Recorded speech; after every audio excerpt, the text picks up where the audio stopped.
Hello, hello! Welcome back to Brenda's Books. Thank you for coming back to listen to more of Queen Andraya. If you would like to follow Brenda's Books online, I am on Facebook, Instagram, and Twitter. Today we are on Chapter 13. Here we go. Chapter 13. Caring, Concerned, and Criticized.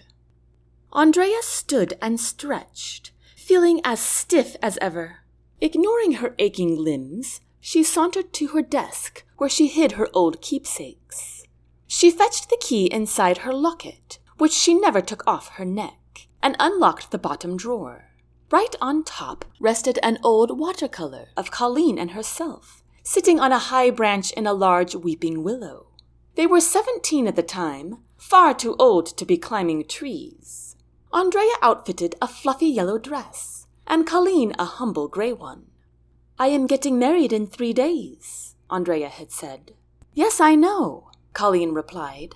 "I would venture every island kingdom knows you are marrying King Gordon of Chaldrea. I hear of nothing else when I go to market." Andraya grinned. "I want you to be my lady-in-waiting. Will you?" Caleen smiled her brilliant smile, and her left cheek dimpled. "And move to Chaldrea with you?" Andraya nodded. Caleen considered that. "If I did, I could send money to my family. And it would really help with my plan," Andraya added. "What plan is that?" Caleen asked, looking suspicious. Andraya laughed a bit. "My plan to keep us best friends forever." Caleen grew thoughtful. "Yes, the queen and her lady-in-waiting probably do spend a lot of time together. A lot of quiet time together," they both said in unison, and then giggled. Andraya grabbed Caleen's hand in earnest. "I mean it, Caleen. I do not want to lose you. I do not know what I would do without you." "You will be queen regardless," Caleen pointed out. "I know, but I do not want to do it without you. You know King Gordon is not the type to spill your gizzard to." Caleen laughed. "Are you happy you are marrying King Gordon? He is a lot older than you." Andraya nodded. "I am happy as I can be. Anyway, he picked me, and my father agreed. You and I both know our romantic fantasies cannot become realities." Caleen's countenance grew sad. "Who would you have picked if it were your choice? Would you have picked Martin Brodus?" Andraya smiled at the memory of her many flirtations with the man. "Oh, I don't know. I did like him, but I think it was more fun than genuine interest." Caleen cringed slightly and tilted her head to look at the sky. "He is aspiring to become a lord," she said, a little absent-minded. "Yes, I know. Caleen, is something bothering you?" Andraya asked. "Oh, well, You what?" Andraya squeezed her hand. Caleen twisted to face her. "I want to get married too. Can a lady-in-waiting get married?" "Of course. But who would marry me?" "Anyone." Caleen shook her head. "No, not someone royal." Andraya pursed her lips. "That is true, but there are no laws against any others marrying whom they choose." "But how would I meet anyone?" "Well, it would probably have to be someone in the local circle. You will still get to come to some parties, and I will give you time off to go to the city, or even to a horse race if you want to." Caleen looked a little less worried. Andraya grabbed both Caleen's hands now. "We will find you a man, Caleen. I know we will, and he will be perfect." Caleen grinned. "Do you promise, Andraya? Do you promise you will help me?" "Yes, I promise I will help you find the perfect husband. Will you promise to be my lady-in-waiting?" "Yes, I promise," Caleen said. "Do you promise to be my best friend forever?"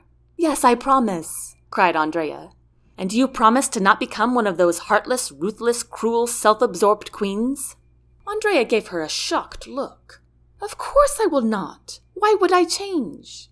"Promise me and lift up that arm."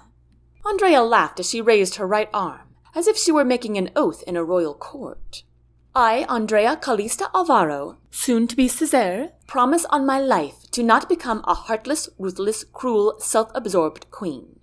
"And you promise to always respect and keep your best friend and confidant, Caleen, even though she is lower than you?" Andraya scowled. "I promise to always respect and keep my best friend and confidant, Caleen, especially since she is not lower than me? Caleen beamed. That sounds much better. Now you promise me the same, said Andraya. Caleen raised her arm. I promise to always respect and keep my best friend and confidant Andraya, especially since she is not lower than me. Andraya laughed and the two girls hugged.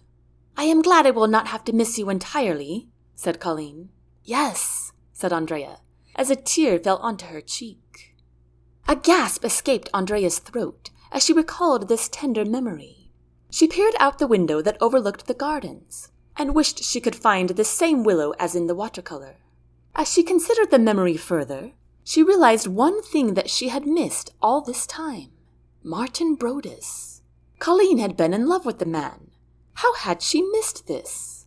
And ever since she moved to Chaldrea, she had not even thought about the promise she made to Caleen to help her find a husband. The queen put a hand upon the glass as she blew out a gush of air. Well, better late than never. Andraya opened the glass door leading to her balcony and stepped outside into the warm sunlight. She rested her forearms on the railing and leaned forward. What a glorious place she lived in! The colors of the trees dotting the acreage were just starting to change. The stream flowing down the center of the courtyard seemed to ripple with joy as it bubbled up and over the rocks. Then the queen spotted a tall blonde man, tossing small rocks into the water. His attention appeared fastened to the task. Andraya's heart skipped a beat. Your Highness, she called. Prince Steffan looked up toward the sound of her voice. Even from this distance she could see his surprise. A wide smile split his face as he waved one arm high in the air. Your Majesty, I am delighted to see you! He jogged his way toward her until he was just under the queen's balcony. He put his hands on his hips as he called up to her.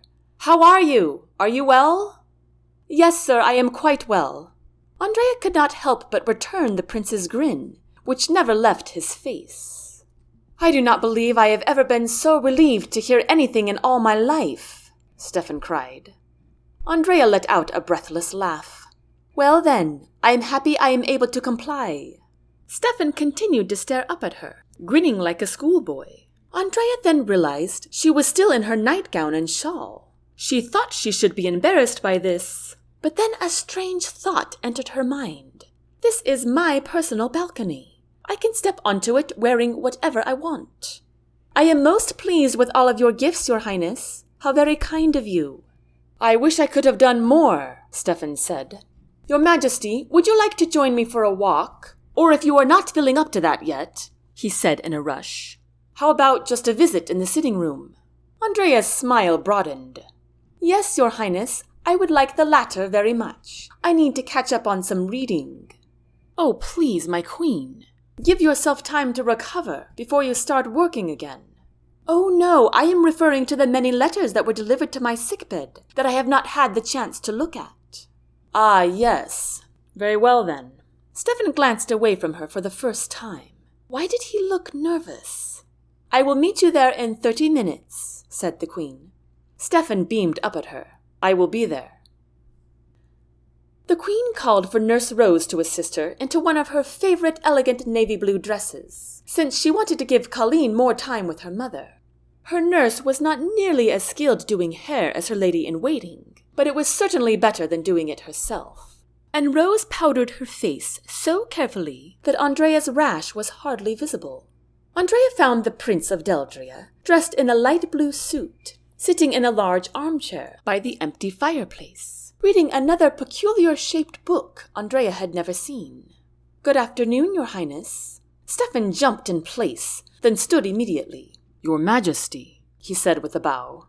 Then he stepped toward her, his bright blue eyes locking with hers. Oh no, not those eyes again, she thought. My queen, I am so happy to see you again. And I you, Your Highness. The prince stared at her for a long moment, with the softest gaze Andraya could imagine. Then he dropped his eyes to the floor and let out a breathless chuckle as he shook his head slightly. What is it? Andraya asked. Steffan raised his eyes to hers again. It is for another time, Your Majesty. Another time meaning now? Andraya prodded. Steffan flashed a smile, then rubbed his mouth. I was only thinking that I am just as bad as that duty officer at the port's entrance. You know, the one who could not keep his eyes off you." Andraya did her best not to blush, but her cheeks did not comply. Steffan's lips curled up, but he said nothing as he continued to stare at her. Andraya had no idea what to do with this. She knew how to respond to anger and accusation, but this, whatever Steffan was doing, left her completely unnerved. The prince reached out to take hold of her forearms. Andraya flinched at his touch, and Steffan immediately pulled away. "I am sorry, He cleared his throat. He was obviously searching for words. Andraya found her voice first. "Let us sit, Your Highness." "Of course," Steffan replied, still looking flustered. "Your Majesty?" Andraya twisted around to find Benjamin standing perfectly proper with one hand behind his back. He bowed low. "Your Majesty, Marquis Draven would like a word with you." Andraya glanced behind her footman and found the Marquis. The Queen did not know how it was possible for an older gentleman to look both oily and clean-cut at the same time, but Draven did. He bowed with perfect precision. "Your Majesty, you are looking well, I see." "Thank you, Your Grace. To what do I owe this pleasure?" "I would like a word with you in private." Before Andraya could respond, Steffan jumped in. "No." Draven shifted his eyes to glower at the prince. "Excuse me." "I do not trust you," Steffan said. Draven's eyes widened with mock surprise. "Well, I do not trust you. Aren't we agreeable?" he said, with his typical raspy derision. Steffan smirked, then turned to the Queen. "If you wish to speak with him, Your Majesty, I beg you to call a guard, or let me come with you." Draven scoffed loudly. "You are a classic young prince to the T, always trying to be the hero." Steffan gave him a tight smile, returning the Marquis's glare. "What? Do you think I am going to poison her?" Draven sneered. "How do we know it was not you who attempted it before?" Steffan's eyes bulged. His face burned red with rage. "Get out of my sight," he spat. "Actually," Andraya interjected, "how about he stays in your sight, and I will take him out of your hearing range? That way, Your Grace," she looked toward Draven, "you may speak with me in private, but," she turned to the prince, "not quite. Would that appease the both of you?" She glanced back and forth between the two gentlemen. Draven grimaced but said, "Very well." Steffan also nodded his approval. The Queen walked out of the sitting room and a great length down the marble hall before turning to face the Marquis. From the corner of her eye, she could see Steffan standing at the other end with his arms folded across his chest. "What is on your mind, Your Grace?" Andraya asked the Marquis. Draven scowled. "Is that detestable man courting you?" Andraya eyed him with suspicion. "It strikes me as odd that you would care about such a subject." "I do not care," Draven confirmed.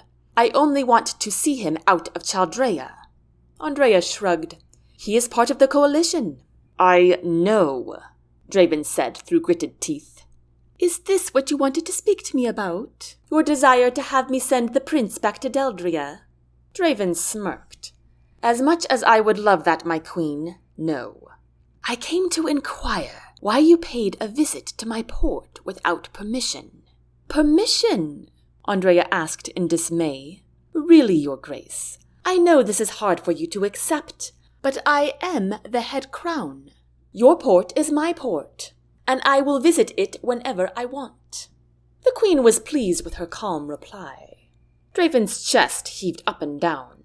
"I am aware of that. What I mean is, it would be nice to give my workers some notice. They were all afluster, and you were not given a proper Queen's greeting upon your arrival." The Queen was taken aback by this. She expected the Marquis to protest and say something like, "A woman, despite her head crown, should not be allowed to do that." Again she eyed him with suspicion. Draven rolled his head. "What is it, Your Majesty?" "I am surprised by your response." "Why? You do not care about being welcomed properly?" Andraya considered that. "I suppose I do, but not with children. They may greet me however they wish." Draven nodded once, "But they should not be the ones to greet you first." Andraya crossed her arms. "What is the real reason you care about my visit, Your Grace? We both know it is not for my benefit." Draven scowled, and the Queen lifted her eyebrows, waiting for a response. Draven sighed with a slight growl. "My port runs smoother, and there are less mistakes when the workers know what to expect." "Is that all?" "Yes." Draven folded his arms and returned the Queen's stare. Andraya knew it was not the full truth. "What are you hiding from me, Your Grace?" Draven rolled his eyes. "Madam, please. Not everything is a conspiracy." "Oh?" The Queen's voice raised with contempt. "Forgive me if I disagree." Draven frowned and a beat of silence passed. "I am sorry for what happened to you, Your Majesty." Andraya searched his eyes to see if he meant it. She could not tell if he did or not, so all she said was, "Thank you." Draven nodded once and looked away. "Well, Your Grace, I suppose if circumstances allow, I will let you know ahead of time if I intend to visit your port again. But I make no promises." Draven gave her a small smile. "I appreciate it, Your Majesty. I shall take my leave now." And with that, Marquis Draven bowed, then spun around in the opposite direction. The Queen watched the older gentleman's marked steps as he rolled his shoulders back and curved around the corner to head up the stairs. "My Queen, are you all right?" Andraya jumped when she realized Prince Steffan was by her side again. She shifted to face his worried expression. "Yes, quite," she replied. "Forgive me if I overstepped." "Yes, why on earth would you try to protect me?" Steffan's eyes swelled, but Andraya smiled to let him know she was joking. She would not admit this, but she was glad someone else was concerned for her. It made the terror lurking inside her stomach alleviate just a bit. "Thank you," Andraya whispered. "For what?" Steffan whispered back. Andraya hesitated ever so slightly before she said, "For caring." Steffan appeared astounded by this. Andraya began to feel shy again. This man not only had the talent of causing her to speak too much when she should not, but also not at all when she should. Steffan looked down at her hands. He slowly lifted his, gauging her reaction as he did so. Finally, he gently folded their hands together. "Of course I care," he whispered. Andraya's heart hammered rapidly. She could not remember the last time it thumped like this. And that concludes Chapter 13. I hope you enjoyed it, and I hope you come back next Thursday for Chapter 14 of Queen Andraya. If you want to find out more about Brenda's books, you can visit brendasbooks.net. Until next time, take care.